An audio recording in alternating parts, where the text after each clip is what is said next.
You Australians with your special exclusive clubs, and also your very slow internet, and also your overpriced everything, and also your overly censored everything. Yeah. And also your everything on your entire continent trying to murder you all the time. And your free healthcare. Well, that too. They have to have that because of all the murder animals. The only thing that Right. I'm a little bit upset about is the over censoring of video games. That's a weird thing. It is totally not relevant to Star Trek II, The Wrath of Khan, though, unless they censored out the ear eels in your version, which would be weird. That would be because weird. those things are nasty. Definitely in there. We'll talk about those. Is that what do we do next? Do we sit? Do we do which one is this for Tyler? Okay, so normally how this works is We've done like 20 episodes and we still don't have a format down. No. Sorry. normally we say, "Hey, we watched the blah blah blah," also known as. Okay. We watched part 1 of The Wrath of Khan, which is not a 2-part film, but we made it one. Which is also known For as entertainment Alimony value. in Space. Kirk's too old for this ship. Or Paradise Lost Star Trek Edition Part 2 Of 3? of 3. Or Kirk isn't a Boy Scout. Yeah. He's Yeah. many things, but he's not a Boy Scout.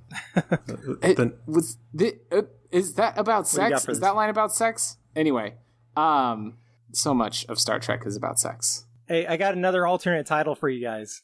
Kobayashi Marooned. I get it. Hey, Tyler, which one It especially works for Which this one half. is this most well known of all of the Star Trek movies? This is the one where Kirk takes an entire crew of red shirts to their space graves at the hands of his arch enemy he met that one time, Khan.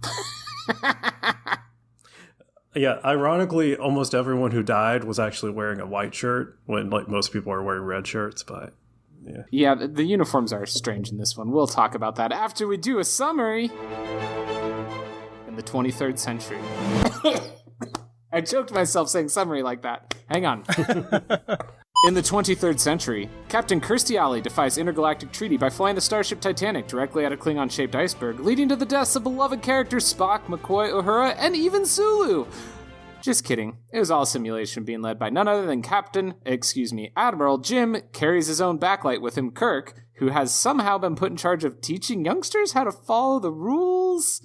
You see, the spacefaring heroes we all fell in love with on Star Trek are all way too old to star in a second movie, so they're training up the next generation to take over as the crew of the Enterprise. Just kidding. William Shatner jumps straight back into the captain's chair and holds onto it for dear life for the next 6 movies. Meanwhile, Chekhov checks out the planet